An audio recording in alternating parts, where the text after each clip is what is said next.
আসসালামু আলাইকুম। সবাই কেমন আছেন? আশা করি ভালো আছেন, সুস্থ আছেন। আমিও ভালো আছি। এখন আপনাদেরকে যে গল্পটা বলবো সেটা কোনো গল্প না, সেটা আমার জীবনে ঘটে যাওয়া একটি ঘটনা আপনাদের সাথে শেয়ার করতে চাই।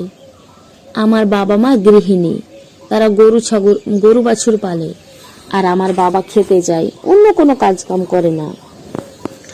তো আমাদের যে গোয়াল ঘর আছে, 4টে গরু আছে।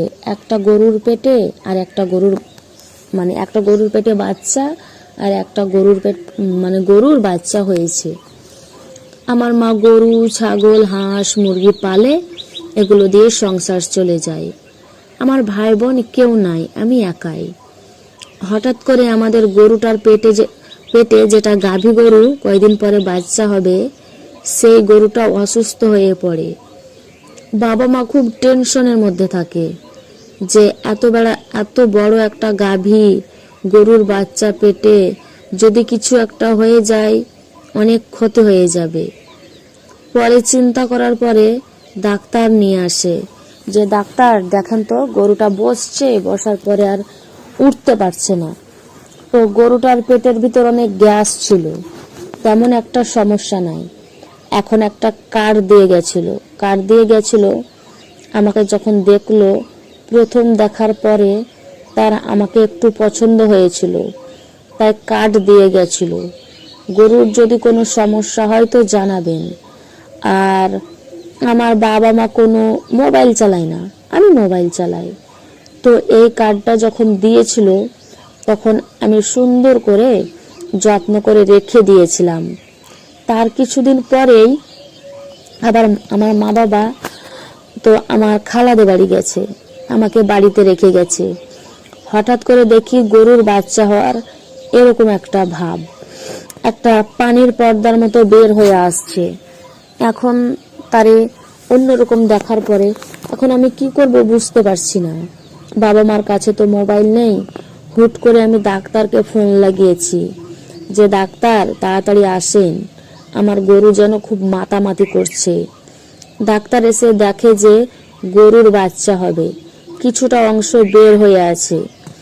এখন এক পর্যায়ে ডাক্তার কি করলো, আমাকে বলল একটু ছাই নিয়ে এসো। তো আমি তাড়াতাড়ি ছাই নিয়ে এলাম। আনার পরে ডাক্তার হাতে ছাই মেখে সুন্দর করে ওটা বের করলো, অনেক শক্তি দিয়ে বের করেছে। বের করার পরে ব্যাস, গরুটা বেঁচে গেল, বাচ্চাটাও বেঁচে গেল। তখন ডাক্তার আমাকে বলে, দেখেছো, একটা মায়ের ডাক যখন একটা মা শুনতে পায়, মা ডাক শুনতে যে কত কষ্ট করতে হয়, তোমারও একদিন এরকম হবে। তখন আমি বলছি, আপনি যে কি বলেন, আমার কেন কষ্ট করতে হবে? আমি কি গরুর বাচ্চা পেটে নেব নাকি? বলছে, তুমি গরুর বাচ্চা পেটে নেবে কেন? তুমি তো মানুষের বাচ্চা পেটে নিবা, আমার বাচ্চা পেটে নিবা। ওই দিন যখন গরু দেখতে এসেছিল, সেদিন ফ্রি হয়ে গেছিল, এই জন্য আর কি করে অনেক কথা বলে। আমি তো বিয়ে বসবো না, তাহলে মানুষের বাচ্চা কিভাবে পেটে নেব? বলে, বিয়ে না বসলে তুমি ঠিক থাকতে পারবা না। যখন বিয়ের মজাটা বুঝবা, তখন তুমি তোমার বাপ মাকে বলবা, আমাকে তাড়াতাড়ি বিয়ে দিয়ে দাও। তুমি তখন নিজের ইচ্ছায় বিয়েতে বসবা। বলে, তোমার বাবা মা কই? তারা তো গেছে খালাদের বাড়িতে নেই। বলে, আমি যে এত বড় একটা কাজ করলাম, ওষুধ পানি দিলাম, বাচ্চাটা বের করলাম, আমার হাতে তো কিছু দিতে হবে নাকি? আমি বললাম, ঠিক আছে, আপনি ঘরে বসেন, বাবা মা আসুক, তারপর না হয় নিয়েন। তো ডাক্তার কি করেছে, ডাক্তার থাকতে থাকতে রাত হয়ে গেছে। পরে ব্যাপারটা কি, খালাদের মোবাইলে মাকে ফোন দিলাম। বলে, অনেকদিন পর তোর খালাদের বাড়িতে এসেছি, তো এই জন্য যেতে দিল না, তো কালকে যাব, তুই থাক। তো ওই ডাক্তার বলছে যে, আপনি বললেন বাপ মা আসবে বলে আমি বসে থাকলাম, এত রাত হয়ে গেল, এই রাতের বেলা আমি কিভাবে যাব? পরে আমি কি করব? পরে আমি বললাম ঠিক আছে, আপনি এক কাজ করেন, বাবা মার রুমে শুয়ে পড়েন, সকাল হলে যেন। তখন গরুর ডাক্তার কি করলো, আমার বাবা মার রুমে শুয়ে পড়লো। তখন আমি চিন্তা করলাম রান্নাঘর থেকে কিছু খাবার নিয়ে এনে তাকে রাতের খাবারটা দিই।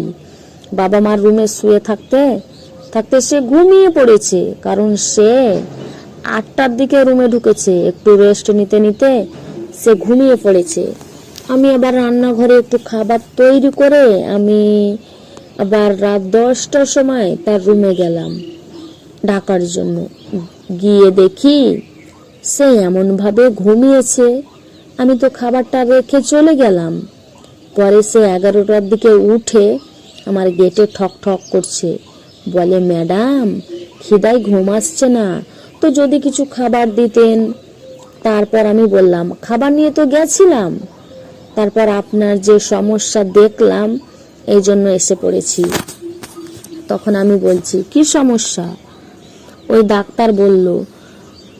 তখন আমি বললাম গরুর চিকিৎসা না করে আমার তো মনে হচ্ছে যেন আগে আপনার চিকিৎসা করতে হবে। আপনার বউ আছে, তারপরও কেন আপনার? আমার কাছে মনে হচ্ছে যে আপনার, মানে কি বলবো, আমি লজ্জায় যেতে পারলাম না আপনার রুমের ভিতরে।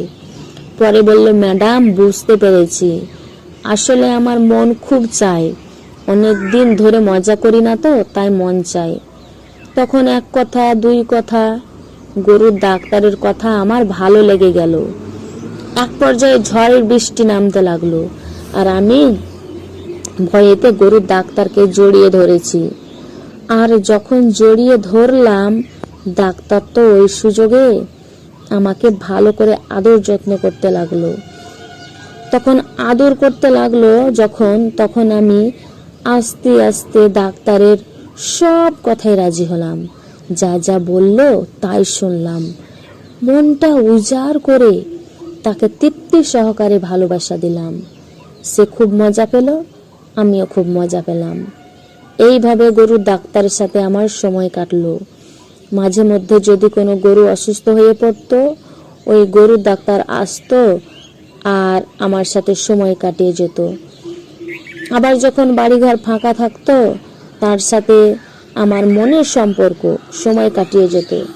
কিন্তু বন্ধুরা, আসলে সুযোগ পেলে যে বাইরে এই ধরনের কাজ করতে হবে এটা ঠিক না, এই কাজটা একদমই ঠিক না।